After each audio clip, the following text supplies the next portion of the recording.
नमस्कार विद्यार्थी मित्रांनो, आज आपण इयत्ता 12वी या वर्गातील चिटणीसाची कार्यपद्धती या विषयाचा अभ्यास करणार आहोत. आजच्या या भागामध्ये आपण प्रकरण क्रमांक 2 यातील भाग विक्री या घटकाचा अभ्यास करणार आहोत. भाग विक्री म्हणजे नेमकं काय आणि भाग विक्रीची आवश्यकता कंपनीस का होते याच्याविषयी आपणास आज अभ्यास करावयाचा आहे.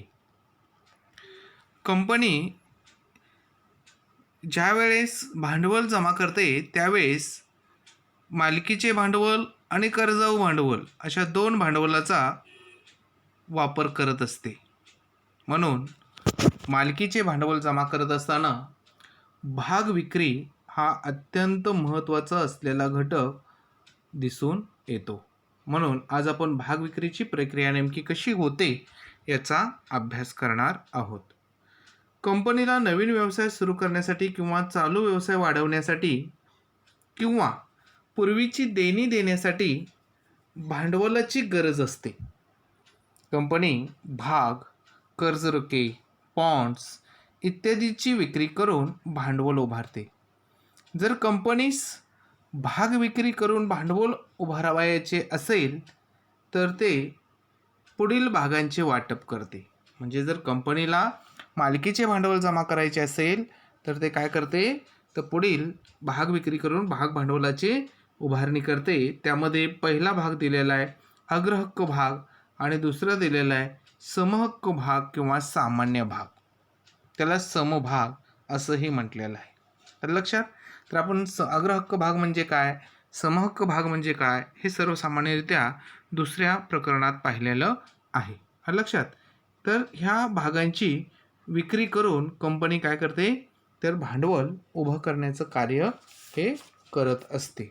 तर हे कार्य करत असताना भाग विक्रीची पद्धती कशी आहे हे आपणास अभ्यासावयाचं आहे. म्हणून सुरुवातीला भाग विक्री बघत असताना भाग विक्रीची पद्धती आपणास अभ्यासावयाची आहे. आता या भाग विक्रीच्या पद्धतीचा अभ्यास करत असताना सुरुवातीला आपणास सार्वजनिक विक्री दिलेले की कंपनी भागांची विक्री करत असताना सार्वजनिक पद्धतीने विक्री करते. त्यात प्राथमिक सार्वजनिक विक्री आणि नंतरची सार्वजनिक विक्री असे दोन घटक असलेले आपणास दिसून येतात. त्याच्यानंतर पुढचा घटक दिलेला आहे विद्यमान समहक्क भागधारक, म्हणजे कंपनीत मूळचे असलेले समहक्क भागधारकांना सुद्धा भागांची विक्री केली जाते. त्यात हक्क भाग आणि बोनस भाग याचाही अभ्यास आपण दुसऱ्या प्रकरणामध्ये केलेला आहे. त्याच पद्धतीने विद्यमान कर्मचाऱ्यांना सुद्धा काय केलं जातं बघा, तर या भागांचे वाटप केले जाते आणि त्यासाठी विद्यमान कर्मचारी ह्या क वर्गामध्ये आलेले त्यात कोणकोणता घटक आहेत आपण बघूया. तर ह्यात सर्वसामान्यरित्या बघत असताना कर्मचारी भाग विकल्प योजना असेल, कर्मचारी भाग खरेदी योजना असेल, भाग किंमत वृद्धी अधिकार योजना असेल आणि स्वेट सामान्य भाग असाही असू शकेल. त्याच पद्धतीने काही वेळेस कंपनी खाजगीरित्या भागांची विक्री करते. त्याच्यामध्ये हक्क भाग आणि अग्रहक्क पद्धतीने या भागांचे वाटप करत असते. तर अशा विविध प्रकारे भागांचे वाटप करण्याची क्रिया किंवा पद्धती आपण अभ्यासणार आहोत आणि त्या सहाय्याने कंपनी काय करत असते, तर या भाग भांडवलात उभं करण्यासाठी कार्य करत असते. तर त्यातला पहिला घटक आपल्याला बघावयाचा आहे ते म्हणजे प्राथमिक भाग विक्री किंवा सार्वजनिक भाग विक्री. आता सार्वजनिक विक्री म्हणजे जनतेस भाग खरेदी करण्यासाठी आव्हान करणे. कंपनी काय करते, जनतेला, सर्वसामान्य जनतेला भाग खरेदी करण्यासाठी आव्हान करून ह्या भागांच्या विक्री केली जाते. सामान्यतः कंपनी भाग विक्रीसाठी या पद्धतीचा वापर करते. कंपनी माहिती पत्रक प्रसिद्ध करून जनतेस भाग खरेदीसाठी आव्हान करते.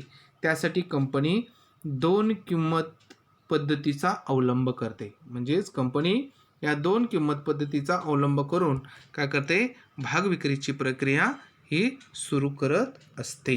आलं लक्षात? म्हणून या डायग्राममधला पहिला घटक आपण पाहिलेला आहे प्राथमिक किंवा सार्वजनिक भाग विक्री. आलं लक्षात?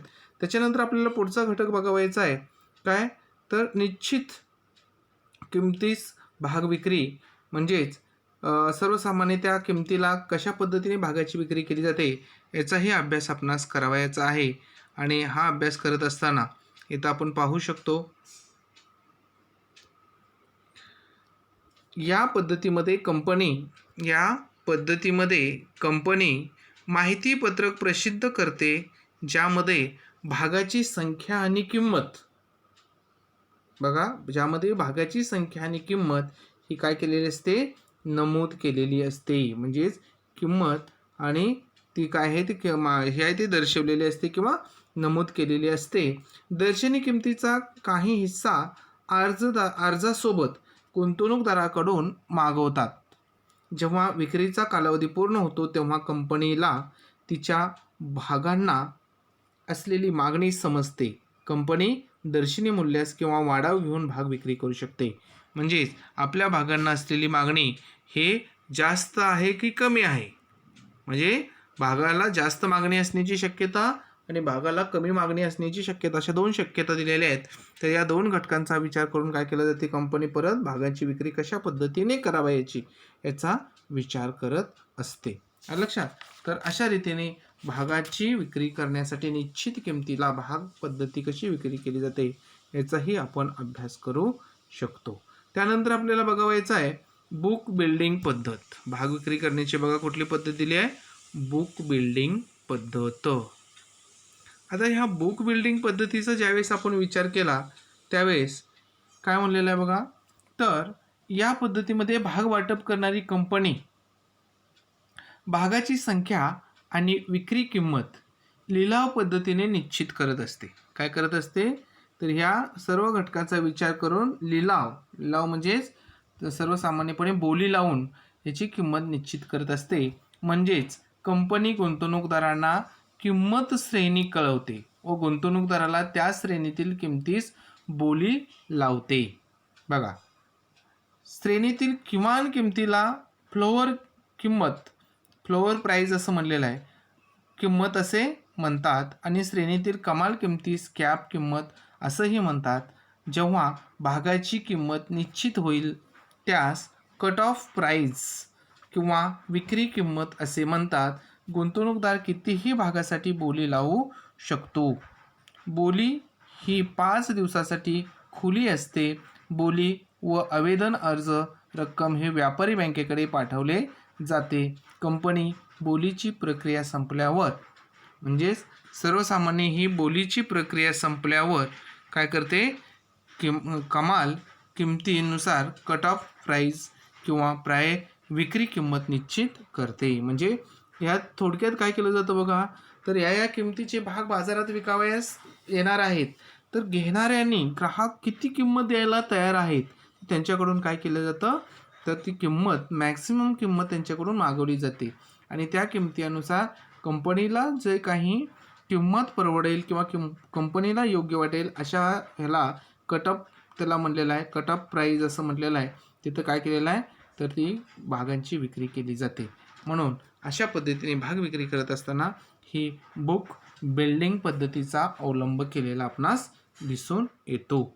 त्यानंतर आपल्याला भागांची विक्री करत असताना कंपनी सार्वजनिक भाग विक्री सुद्धा करते. कंपनी काय करते, सार्वजनिक भाग विक्री करते. आणि कंपनी सार्वजनिकरित्या भागाची विक्री करत असताना दोन पद्धतीचा अवलंब करते. सार्वजनिकरित्या भागाची विक्री करत असताना किती पद्धतीचा अवलंब करते, तर या दोन पद्धतीचा अवलंब करते. एक प्राथमिक भाग विक्री आणि किंवा त्याला सार्वजनिक भाग विक्री म्हणलेला आहे, आणि नंतरची सार्वजनिक भाग विक्री हा घटक आपल्याला अभ्यासायचा आहे. त्यामुळे पहिला भाग विक्रीचा प्रकार त्यातला आपण पहिल्यांदा पाहूया, प्राथमिक भाग विक्री. आता प्राथमिक भाग विक्री ही कशी आहे याचा विचार आपणास करावायचा आहे. बघा काय म्हणलेलं आहे, तर प्राथमिक भाग विक्री या पद्धतीत कंपनी जनतेस प्रथम भाग खरेदी करण्यासाठी आव्हान करते. जनतेला काय करते? प्रथमतः आव्हान करते. नवीन कंपनी किंवा चालू कंपनी जेव्हा भांडवलाची गरज असेल तेव्हा जनतेकडून भाग विक्री करून भांडवल उभारते. म्हणजे ज्या वेळेस नवीन असेल तर पहिल्यांदाच आणि आवश्यकतेनुसार या कंपन्या आपल्या जवळच्या भागांची विक्री करून भांडवल जमा करतात किंवा उभे करतात. सुरुवातीला प्रथमच कंपनी जनतेला भाग विक्रीसाठी आव्हान करते त्यास प्राथमिक भाग विक्री असे म्हणतात.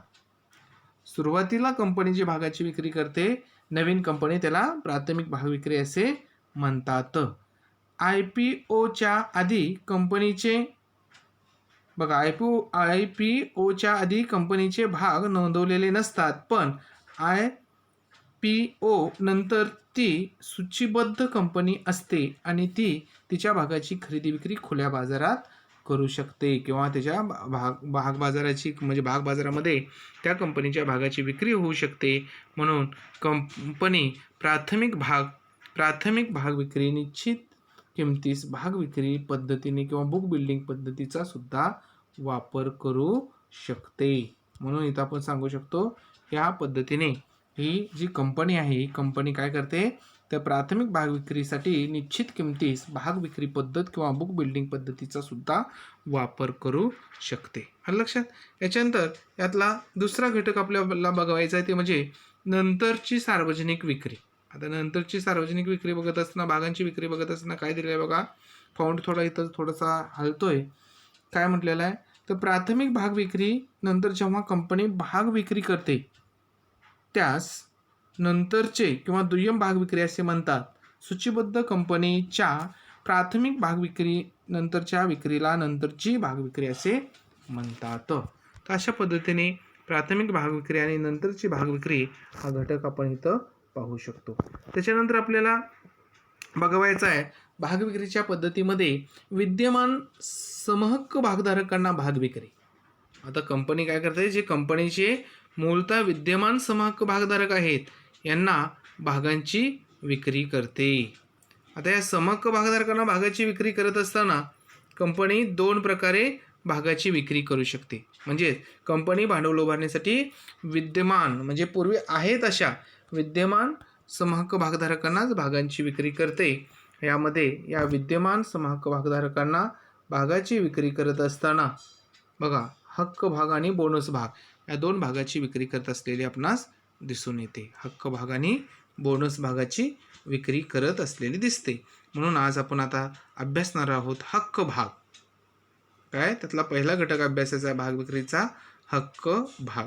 हक्क भाग आणि बोनस भाग मिळवण्याचा अधिकार कोणाचा आहे तर समहक्क भागधारकांचा. कोणाचा आहे तर समहक्क भागधारकांना हक्क भाग आणि बोनस भाग मिळत असतात. म्हणून आपण सुरुवातीला बघूया आता हक्क भाग. जेव्हा कंपनीस अधिक भांडवलाची आवश्यकता असते तेव्हा कंपनी तिच्या समहक्क भागधारकांना त्यांनी खरेदी केलेल्या भागाच्या प्रमाणात भाग विक्री करू शकते. अशा भाग विक्रीस हक्क भाग विक्री असे म्हणतात. नवीन भाग विक्रीमध्ये विद्यमान भागधारकांना भाग खरेदीचा अग्रहक्क दिलेला असतो. म्हणजे जे आधीचे भागधारक आहेत त्यांना आधी अग्रक्रम दिलेला असतो. म्हणून हक्क भाग हे विद्यमान भागधारकांना दिले जाते किंवा विद्यमान सभासदांना दिले जाते. लक्षात? त्याच्यानंतर दुसरा घटक याच्यातला आता ह्या विद्यमान हक्क भाग विकण्याच्या काही तरतुदी दिलेल्या आहेत. या तरतुदींचा आपल्याला आधी अभ्यास करावायचा आहे. तरतुदीमध्ये पहिली तरतूद काय म्हटलेलं बघा. हक्क भाग विक्रीसाठी पुढील तरतुदी करावी लागते. 1. हक्क भाग विक्री किंमत ही बाजार मूल्यापेक्षा कमी असते. म्हणजेच जे विद्यमान भागधारक असतात त्यांना परवडावे म्हणून ती किंमत हे बाजारातील किमतीपेक्षा कमी असते. कंपनी लेटर ऑफ ऑफर हा दस्तऐवज विद्यमान भागधारकाला पाठवते. म्हणजेच काय करते एक पत्र पाठवते की अशा पद्धतीची भाग विक्री केली जाणार आहेत. लेटर ऑफ ऑफरमध्ये समाविष्ट बाबी. आता या लेटर ऑफ ऑफरमध्ये काय समाविष्ट बाबी असतात तर ते आपल्याला अभ्यासावायचं आहे. पहिला घटक याच्यामध्ये दिलेला आहे. त्यात देऊ केलेल्या भागांची संख्या, किती भाग आता देणार आहेत ते, भाग विक्रीचा कालावधी. हा कालावधी 15 दिवसापेक्षा कसा असतो तर हा कालावधी जो आहे तो 15 दिवसापेक्षा कमी असू नये व 30 दिवसापेक्षा जास्त असू नये. म्हणजे हा जो कालावधी दिलेला भाग विक्रीचा, हा कालावधी 15 दिवसापेक्षा कमी आणि 30 दिवसापेक्षा जास्त असू नये. आलं लक्षात. त्यानंतर काय म्हणलेलं बघा याच्यामध्ये पुढचा घटक दिलेला आहे, हक्क त्याग करणे म्हणजे भागधारक हे त्याचे हक्क भाग दुसऱ्याची नावे करू शकतात. म्हणजे हक्क भागाचा किंवा हक्काचा त्याग करणे म्हणजेच भागधारक हे त्याचे हक्क भाग दुसऱ्याच्या नावे करू शकतात. त्याच्यानंतर पुढचा घटक दिलेला आहे, लेटर ऑफ ऑफर हे register post, speed post, courier किंवा इलेक्ट्रॉनिक पद्धतीने पाठवू शकतात. म्हणजे हे जे पत्र आहे हे सर्वसामान्य अशा तिन्ही म्हणजे वेगवेगळ्या पद्धतीने त्या ह्याच्यापर्यंत पाठवू शकतो भागधारकापर्यंत. लक्षात. त्याच्यानंतर पुढचा घटक दिलेला आहे, जर विद्यमान भागधारकांनी विहित मुदतीत प्रतिसाद दिला नाही तर भागधारक भाग खरेदीसाठी इच्छुक नाही असे गृहीत धरले जाते आणि ते न खरेदी केलेले भाग कंपनी नवीन गुंतवणूकदाराला विकू शकते. लक्षात. त्याच्यानंतर शेवटचा घटक याच्यामधला पाहायचा आहे आपल्याला, कंपनीने काढलेल्या हक्क भाग विक्रीसाठी किमान अभिदान 90% असते. म्हणजे कंपनीने काढलेल्या हक्क भाग विक्रीसाठी किमान अभिदान 90% असते. लक्षात. तर अशा पद्धतीने ह्या हक्क भागाची विक्री ही केली जाते. तर ह्या नंतरचा जो भाग आहे तो आपण पुढच्या भागामध्ये बघणार आहोत, म्हणजेच बोनस भाग. तत्पूर्वी इथंच थांबूया. धन्यवाद.